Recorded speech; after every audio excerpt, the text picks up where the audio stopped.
এর বার্তা হচ্ছে আমরা গণতন্ত্র চাই, আমরা বাংলাদেশে ভোটাধিকার চাই। এই যে প্রহসনের নির্বাচন বন্ধ হোক, এই নির্বাচন জাতি মানে না। জাতি গণতন্ত্র চায়, ভোটাধিকার চায়, নিরপেক্ষ তত্ত্বাবধায়ক সরকারের অধীনে নির্বাচন চায়। এই হচ্ছে সুপ্রিয় দর্শক, এই মুহূর্তে আপনাদেরকে সরাসরি যুক্ত করেছি নয়াপল্টন থেকে। আজকে বিএনপির যে বিজয় র্যালি শুরু হওয়ার কথা ছিল, সেই বিজয় র্যালি কিন্তু এই মুহূর্তে শুরু হয়ে গেছে, আমরা দেখতে পাচ্ছি। এবং বিএনপির যে স্থায়ী কমিটির সদস্য এবং কেন্দ্রীয় নেতারা, তাদের নেতৃত্বে এই মুহূর্তে বিএনপির বিজয় র্যালি শুরু হয়ে গেছে। রাজনৈতিক দল হিসেবে নিবন্ধন ফিরে না পেলেও সরকারের পদত্যাগ ও তফসিল বাতিল সহ বিভিন্ন দাবিতে ধারাবাহিকভাবেই আন্দোলন চালিয়ে যাচ্ছে বাংলাদেশ জামায়াতে ইসলামী।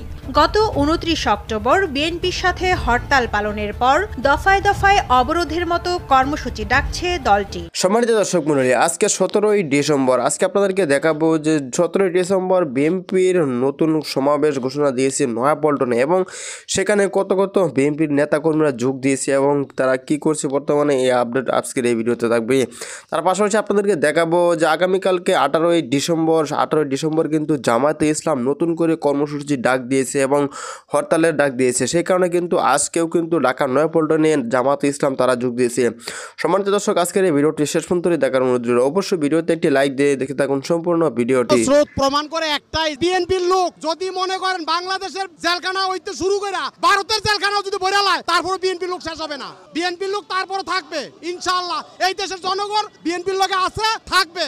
আমরা রাজতন্ত্র চাই না, আমরা গণতন্ত্র চাই। স্বাধীনতা অর্জন করছি কি এক না একতন্ত্র ঘোষণার জন্য? বিএনপির একটা জিনিস সবসময় ভাববেন, বিএনপির প্রত্যেকটা কর্মী নেতা, বিএনপির কোন বড় বড় নেতা নাই, কর্মী নেতা, প্রত্যেকটা কর্মী নেতা যার যার জায়গাতে হ্যাঁ নেতৃত্ব দিতেছে। এই যে জেলে পড়তেছে, অত্যাচার করতেছে, অপমান করতেছে, জঙ্গলে ঘুমাইতেছে, না খায় থাকতেছে, তারপরও প্রত্যেকটা কর্মী নেতা। আমরা নির্বাচনে যাব না, আমরা নির্বাচনে যাব না। এবং আমার ফ্যামিলি আত্মীয় স্বজন সবাইকে বলে দিছি, আমাদের ভোট আমরা দিব না এই সরকারের, একজনকে ভোট দিব না। ভোট দিতে হলে গণতন্ত্রের মাধ্যমে ভোট নিতে হবে। এইটা হয়েছে একমাত্র হাসিনার ভয়ের কারণ, আর কিছুই না। জানে বিএনপি নেতাকর্মীরা বাইরে থেকে যদি নির্বাচন করে, তাহলে মনে করেন বিপুল ভোটে বিএনপি পাস করবে। ভয়ের কারণে নেতাকর্মীদেরকে জেলে আটকে রাখছে। নেতাকর্মীদের জেলে আটকে রেখে সে নির্বাচন করতে পারবে না ইনশাআল্লাহ। আমরা জনগণ তার প্রতিহত করব ইনশাআল্লাহ। বিচার ব্যবস্থা সহকারে এক না একতন্ত্র একজনের কথায় চলতেছে। বাংলাদেশের বিচার ব্যবস্থা কোন? বাংলাদেশের এই যে আপনাকে সাংবাদিকের মত প্রকাশের কথা বলেন, যে কোনো ব্যাপারে এক না একতন্ত্র চলতেছে, একজনের কথায় চলতেছে। এইটা আমরা মানি না, মানবো না। আমার কথা বলার অধিকার আছে, আমার ভোট দেওয়ার অধিকার আছে। এই দেশে মানুষ মা বোন ইজ্জত দিছে, রাজপথে নাইমা যুদ্ধ করছে, একমাত্র একটাই উদ্দেশ্য, গণতন্ত্র। আমরা চাই গণতন্ত্র। আমার ভোট আমি দেব, যাকে খুশি তাকে দেবো, এই অধিকারটুকু চাই। এই যে আমাদের প্রত্যাশা। ধন্যবাদ ভাই।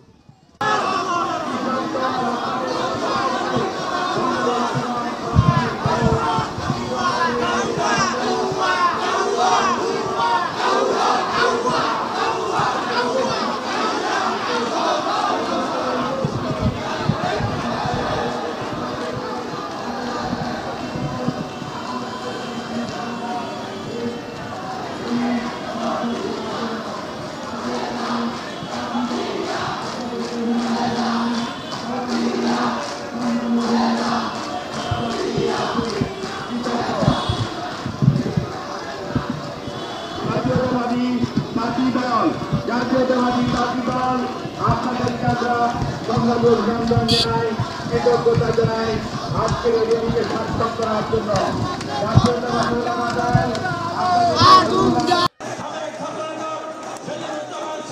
সমাবেশের স্থান নিয়ে নানা নাটকীয়তা শেষে নয়াপল্টনে বিএনপির মহাসমাবেশ। সরকারের পদত্যাগের দাবির এই কর্মসূচিতে অংশ নিতে নেতাকর্মীরা জড়ো হন সমাবেশস্থলে। ব্যানার, ফেস্টুন, স্লোগানে মুখর গোটা এলাকা। কাকরাইল মসজিদের সামনে থেকে নটরডেম কলেজ, অন্যদিকে রাজারবাগ, মালিবাগ পর্যন্ত বিএনপি নেতাকর্মীদের ভিড়। সমাবেশে আসা নেতাকর্মীদের অভিযোগ, পথে পথে বাধা ও গ্রেফতারের। আমরা আশা করি আজকের সমাবেশের সর্বশেষ কর্মসূচি ঘোষণা করা হবে, যে কর্মসূচির মধ্য দিয়ে সরকারের পতন নিশ্চিত হবে।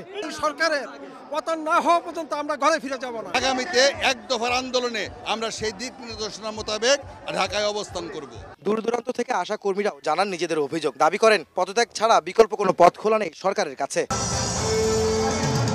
তত্ত্বাবধায়ক সরকারের দাবি আদায় না হলে দল ঘোষিত কর্মসূচি পালনে রাজপথে আন্দোলন চালিয়ে যাওয়ার হুঁশিয়ারি দেন বিএনপি কর্মীরা। নগদ আসার পরে এখন দিনে বাঁচে 80 টাকা, 2 বছরে 57,600 টাকা। গতকালকে দুপুর থেকে পল্টনের সারা পল্টন বিএনপি এবং ধানের শীষের মানুষে ভরে গেছে। সরকারের অধীনে বাংলাদেশে কোনো নির্বাচন হতে পারে না, এটাই হচ্ছে মূল দাবি। মানুষ তার ভোটের অধিকার ফিরে পাবে। আমরা মনে করি জনগণের এই দাবির প্রতি শ্রদ্ধা রেখে এই সরকার দ্রুত পদত্যাগ করবে এবং নির্দলীয় নিরপেক্ষ সরকারের হাতে ক্ষমতা হস্তান্তর করবে। বিএনপির এই মহাসমাবেশ থেকে এক দফা দাবির নতুন কর্মসূচি ঘোষণা করার কথা রয়েছে দলটির কেন্দ্রীয় নেতা। রাজনৈতিক দল হিসেবে নিবন্ধন ফিরে না পেলেও সরকারের পদত্যাগ ও তফসিল বাতিল সহ বিভিন্ন দাবিতে ধারাবাহিকভাবেই আন্দোলন চালিয়ে যাচ্ছে বাংলাদেশ জামায়াতে ইসলামী। গত 29 অক্টোবর বিএনপির সাথে হরতাল পালনের পর দফায় দফায় অবরোধের মতো কর্মসূচি ডাকছে দলটি। এবার বিএনপির পর সারা দেশে হরতালের ডাক দিল জামায়াতে ইসলামী। আগামী সোমবার 18 ডিসেম্বর সকাল 6টা থেকে সন্ধ্যা 6টা পর্যন্ত হরতালের ডাক দিয়েছে দলটি। শনিবার জামায়াতে ইসলামীর ভারপ্রাপ্ত সেক্রেটারি জেনারেল মাওলানা এটিএম মাসুম এক বিবৃতির মাধ্যমে এ ঘোষণা দেন।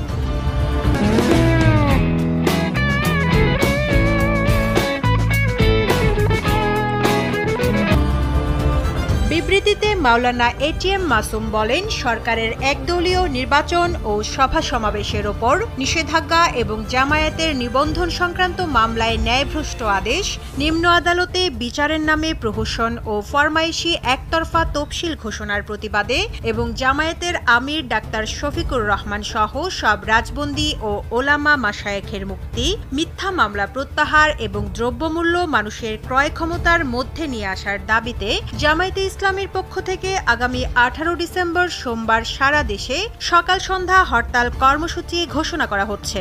ঘোষিত কর্মসূচি শান্তিপূর্ণভাবে সফল করে আন্দোলনকে চূড়ান্ত লক্ষ্যে এগিয়ে নিয়ে যেতে জামায়াতে ইসলামীর সর্বস্তরের নেতাকর্মী এবং দেশবাসীর প্রতি উদাত্ত আহ্বান জানান তিনি। এই জামায়াত নেতা বলেন, দেশের নাগরিকদের জীবন ও সম্পদের কোনো নিরাপত্তা নেই, মানুষের ভাত ও ভোটের অধিকার নেই, মানুষকে কথা বলতে দেওয়া হচ্ছে না, ভুলুণ্ঠিত হচ্ছে মানবতা। এমতো অবস্থায় দেশ ও জনগণের প্রতি দায়বদ্ধতা থেকে জামায়াত সহ বিরোধী দলগুলো গণতন্ত্র ও ভোটাধিকার রক্ষায় নিয়মতান্ত্রিক পন্থায় আন্দোলন করছে। সংগ্রামী দেশবাসী এ আন্দোলনে স্বতঃস্ফূর্তভাবে অংশগ্রহণ করে সফলতার দ্বারপ্রান্তে নিয়ে যাচ্ছে। ক্ষমতা হারানোর ভয়ে স্বৈরাচারী সরকারের ভিত নড়ে উঠেছে। স্বরাষ্ট্রমন্ত্রী বিরোধী দলের শান্তিপূর্ণ সভা সমাবেশ কঠোর হস্তে দমনের যে হুঙ্কার দিয়েছেন তা সংবিধান ও গণতন্ত্র বিরোধী। তিনি আরও বলেন, ঢাকার মিরপুরে ছাত্র শিবিরের বিজয় র্যালিতে হামলা চালানো হয়েছে। এই হামলার মাধ্যমে পুলিশ দায়িত্বহীনতার পরিচয় দিয়েছে এবং বিজয় দিবসের মর্যাদাকে ভুলুণ্ঠিত করেছে। অপরদিকে গত 4 দিনে দেশের বিভিন্ন স্থান থেকে জামায়াতে ইসলামী ও ইসলামী ছাত্র শিবিরের 57 জন নেতাকর্মীকে গ্রেপ্তার করা হয়েছে।